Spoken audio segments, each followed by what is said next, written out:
শেখ হাসিনা তার জঙ্গি বাহিনী এবং ভারতের মিলে ঢাকা এয়ারপোর্টের কার্গো ডিভিশনে আগুন লাগাই দিছে। এই যে ধারাবাহিক আগুন লাগছে, এটা কি কোনো পরিকল্পনা, কোনো ষড়যন্ত্র, নাকি আসলে দায়িত্বহীনতা অথবা দায়িত্বে অবহেলার কারণ?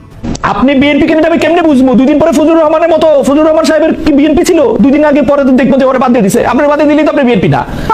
আমি তো তারেক রহমান সাহেব আর খালেদা জিয়া ছাড়া কাউরে বিএনপি মনে করি না। ওই দুজন হলো বিএনপি, আপনার ইন্ডিভিজুয়াল। ঠিক আছে, ইপিজেডে এত বড় একটা কারখানায় কে আগুন দিল, কিভাবে পুরো ছাই হয়ে গেল, আমরা আলোচনা করি। গত পরশুদিন মিরপুরে একটি রাসায়নিকের গুদামে আগুন লাগে, সেখানে দর্শক 16 জন মারা গিয়েছে। 16 জন আমাদের দেশের নাগরিক মারা গিয়েছে। আমরা একটু আলোচনা করি। আমরা ব্যস্ত ছিলাম জুলাই সনদ নিয়ে, আমরা ব্যস্ত ছিলাম রাজনীতি নিয়ে। এই 16 জনের ভিতরে নবদম্পতিও আছে যারা কিন্তু এই 3 মাস আগে বিয়ে করেছে। শাহজালাল আন্তর্জাতিক বিমানবন্দর। আজ সারা বাংলাদেশের প্রত্যেকটি মানুষের একটি প্রশ্ন, প্রতিদিন একটি ঘটনা ঘটছে। প্রতিদিন বাংলাদেশের বিভিন্ন প্রান্তে যে আগুন লাগছে, এটা দুর্ঘটনা নাকি স্যাবোটাজ, নাকি এটা নেপথ্যে কেউ আছে?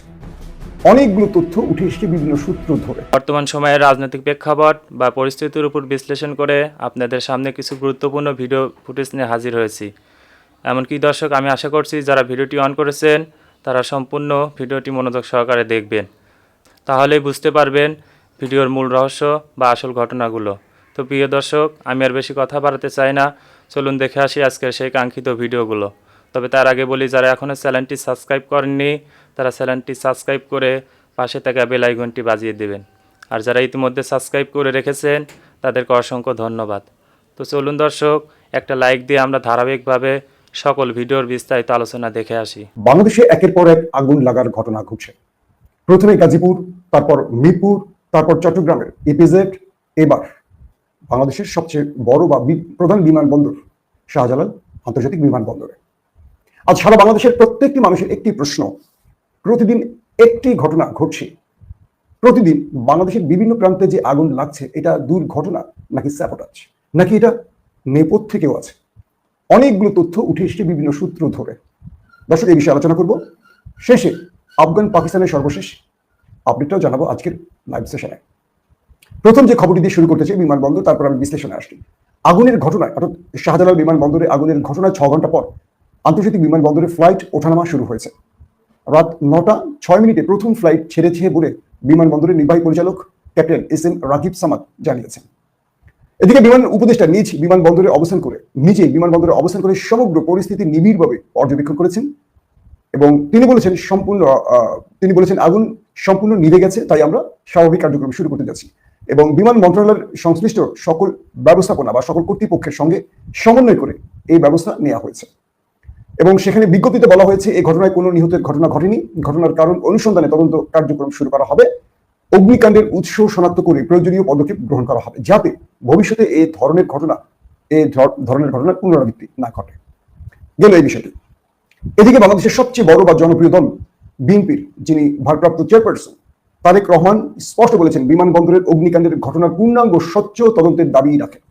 তারেক রহমান বলছেন, এই অগ্নিকাণ্ডের ঘটনার কারণ উদ্ঘাটনে একটি পূর্ণাঙ্গ ও স্বচ্ছ কমিটি তিনি দেখতে চান। এটা দুর্ঘটনা নাকি এই ঘটনা ঘটানো হয়েছে সত্যতার কারণে, সেই বিষয়টিও তিনি সরকারের কাছে দাবি জানিয়েছেন।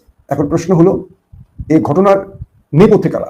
এদিকে বাংলাদেশের অন্যতম জনপ্রিয় ওয়াজি মিজানুর রহমান আজহারী বলেছেন, শাহজালালে আগুনের ঘটনা অব্যবস্থাপনা নাকি ষড়যন্ত্র, এই প্রশ্নটি তার পক্ষ থেকেও আসছে। দর্শক, আমরা তারেক রহমানের কথাটি আরেকবার একটু আপনাদের পড়ে শোনাতে চাই। একটা বিষয় আসলে আমাদের একটু সবার নজরে আনা খুব জরুরি। আমি মনে করি যে বিমানবন্দরের যে স্থানটিতে আগুন লেগেছে, কার্গো মানে যেখানে মালামাল রাখা হয় সে অঞ্চলেতে, কার্গো পয়েন্ট, এবং সেখানে ইম্পোর্টের মালগুলো পুড়ে গেছে। কয়েকটি প্রশ্ন সিগনিফিকেন্ট। এক, বাংলাদেশের ইম্পোর্ট ডিপার্টমেন্ট তারা বিশাল অঙ্কের ক্ষতির মুখে পড়েছে। এতে করে লাভ কার? প্রতিবেশী যে দেশটির দিকে আমাদের ইঙ্গিত, অর্থাৎ আমরা মুখে বলি আর না বলি, আমরা আমাদের টার্গেট মোটামুটি বুঝি যে এই দেশের সাথে কাদের শত্রুতা সবচেয়ে বেশি, এবং তখনই আমরা বুঝতে পারি যে আসলে আমাদেরকে বা বাংলাদেশকে কারা বড় রকম ক্ষতিগ্রস্ত করতে চায়। সেখান থেকে আমরা মোটামুটি বলতে পারি। প্রিয় দর্শক, বাংলাদেশ বিমানের একজন পাইলট, এক্স পাইলট, তিনি লন্ডনে অবস্থান করছেন। তার সাথে বা তার বক্তব্য যেটা পেলাম, তিনি এই ঘটনার জন্য বেশ সন্দেহ পোষণ করে বলছেন যে বাংলাদেশের শত্রুরা এই ঘটনা ঘটাতে পারে। তিনি বলছেন, এই তদন্ত কমিটি আদৌ সত্য তদন্ত রিপোর্ট প্রকাশ করতে পারবে না। বাংলাদেশে আজ পর্যন্ত যতগুলো আগুনের ঘটনা ঘটেছে শেষ পর্যন্ত আমরা কেউ কখনো সেই ঘটনার আসল কারণ আদৌ জানিনি, এবং যে তদন্ত কমিটি গঠন করা হয়েছে শেষ পর্যন্ত বাটি চালান দিয়েও সেই তদন্ত কমিটির ব্যক্তিদের আমরা এক প্রকার বলতে পারি যে আর দেখিনি, বা তাদের পর্দার অন্তরালে তারা স্থায়ীভাবে হারিয়ে গেছে। প্রফেসর ইউনূস সরকারের কিছু ব্যর্থতা নিয়ে আমাদের আসলে কথা বলা খুব জরুরি। সেটা হলো, প্রফেসর ইউনূস ক্ষমতায় বসার পর তিনি মানুষের এত পরিমাণ সাপোর্ট পেয়েছেন, বাংলাদেশের ইতিহাসে এত সাপোর্ট কোনো ব্যক্তি পাননি যেটি ইউনূস পেয়েছিলেন, কারণ প্রত্যেকটা দল সম্মত হয়ে তাকে বসিয়েছিলেন এই পদটিতে। দুঃখজনক হলেও সত্য যে প্রফেসর ইউনূস তিনি ক্ষমতায় বসার পর তার আদমরা, তার কি বলবো কমন জেন্ডার, প্রফেসর ইউনূসের কি বলবো অযোগ্য উপদেষ্টা, তারা যে পদগুলোতে বসছেন কার্যত তারা কোনো বড় রকম রাষ্ট্রীয় ব্যবস্থাপনায় পরিবর্তন আনতে পারেনি। যেসব আমলারা গুরুত্বপূর্ণ চেয়ারে বসে আছেন আওয়ামী লীগের রেজিমে, যারা আওয়ামী লীগের সুবিধাভোগী বা আওয়ামী লীগের পক্ষের লোক, তাদেরকে শুধু এই টেবিল থেকে ওই টেবিল, ওই টেবিল থেকে এই টেবিল করা হয়েছে। বাংলাদেশের সবচেয়ে সেন্সিটিভ জোনগুলোতে এখন আওয়ামী রেজিমের লোক বসে আছে। যে হাসিনা দিল্লিতে আশ্রয় নিয়েছেন এবং বাংলাদেশকে যে দেশটি সবচেয়ে বড় এই মুহূর্তে শত্রু মনে করছে বা বাংলাদেশকে বড় রকম শাস্তি দিতে চাচ্ছে যে দেশটি, সেই দেশটির এজেন্সির লোকেরা বাংলাদেশের পরতে পরতে এখনো রয়ে গেছে। বাংলাদেশের গণমাধ্যমগুলো একটা বড় স্যাবোটাজের অপেক্ষায় আছে। অর্থাৎ প্রত্যেকটা টেলিভিশন সেভাবেই রয়েছে। কিছু স্টাফ চেঞ্জ হয়েছে, কিছু নিউজ ডিপার্টমেন্টের ব্যক্তি চেঞ্জ হয়েছে, পুরো মালিকানা পুরো সেটআপ রয়ে গেছে। আজকে যদি হাসিনা কোনো একটি বিশেষ ঘোষণা দেয়, সেটা এই রাষ্ট্রের বিরুদ্ধে যদি যায়, প্রত্যেকটা গণমাধ্যম একসাথে দেবে, এবং সেই দিনটা হবে বাংলাদেশে হাসিনার আগমন বা একটা বড় ম্যাচাকার প্ল্যান থেকে। প্রফেসর ইউনূস এখন পর্যন্ত বড় রকম কোনো রদবদল করেননি। পুলিশের একজনকে ভোলা পাঠিয়েছেন, একজনকে কুড়িগ্রাম পাঠিয়েছেন, একজনকে নারায়ণগঞ্জ পাঠিয়েছেন, একজনকে মুন্সিগঞ্জ পাঠিয়েছেন। ব্যক্তিরা তারাই রয়ে গেছে, কিন্তু অদল বদল করেছে। একজনও পুলিশ নিয়োগ দেওয়া হয়নি, কিছু কনস্টেবল ছাড়া বড় ফ্রেমে পুলিশের মধ্যে রদবদল এখান থেকে ওখান ছাড়া নতুন করে পুলিশ নিয়োগ দেওয়া হয়নি। সচিবালয় ভয়াবহ অস্থিরতা। সচিবালয়ে আগুন লেগেছে, আপনাদের মনে আছে? কার্ড দপ্তরে লেগেছিল, সেখানে কার্ড নথি ছিল, বলা হচ্ছে সালমান এফ রহমান এস আলমের যে নথিগুলো লুটপাটের, সেই জোনগুলোতে আগুন লেগেছে। আজ পর্যন্ত সচিবালয়ের আগুনের ঘটনার কারণ জেনেছি, বরং আমাদের ইন্টেলিজেন্স বা যারা আগুন লাগার কারণ তদন্ত টিম গঠন করেছেন তারা বলেছেন এটা মামুলি কারণ দেখিয়ে তারা এখান থেকে মুক্তি পেয়ে চলে গেছে। আসল কারণ কিন্তু এটা ছিল না, কিন্তু সরকার বলেনি। আচ্ছা, এই সরকার তো আওয়ামী লীগ বিএনপি জামাত না, নিরপেক্ষ সরকার, তাদের বলায় ভয়টা কোথায়? চট্টগ্রামে ইপিজেডে আগুন লাগলো, কি রেজাল্ট পেলাম? মিরপুরে, গাজীপুরে, আজকে শাহজালাল বিমানবন্দরে। আজকে যে বিমানবন্দরের কার্গো পয়েন্টে আগুন লেগেছে, ভিলেজে আগুন লেগেছে, কালকে যদি আমাদের কোনো একটা ফ্লাইটে আগুন লাগে, কতগুলো মানুষের জীবন চলে যাবে? পৃথিবীর কোনো ফ্লাইট বাংলাদেশে যদি নিরাপত্তার অভাবে আসা বন্ধ করে দেয়, বাংলাদেশ অচল হয়ে যাবে কিনা? বিদেশি কোনো কোম্পানি বাংলাদেশ যদি এখন বিনিয়োগ বন্ধ করে দেয়, বলেন আপনারা। ইউনূস সরকার যে তদন্ত কমিটি করবে, সেই তদন্ত কমিটি আজও কখনো ইম্পসিবল, কখনো তারা সঠিক রিপোর্ট দিতে পারবে না। একটা নতজানু সরকার কখনো শক্তভাবে পদক্ষেপ নিতে পারে না, সিদ্ধান্ত নিতে পারে না। যে সরকার নিজে এক্সিট রুট নিয়ে পালাবার পথ খুঁজছে, সেই সরকার শত্রু যদি মাফিয়া টাইপের হয়, খুব হ্যাবিয়েট হয়, তার বিরুদ্ধে কথা বলতে পারবে, তার নাম প্রকাশ করতে পারবে? পারবে না। ইউনূস সরকারকে আসলে ঘাট ধরে নামিয়ে দেওয়া ছাড়া কোনো পথ নেই। এই নির্লজ্জ লোকটি না কিছু করতে পারছেন, না কোনো পরিবর্তন করছেন।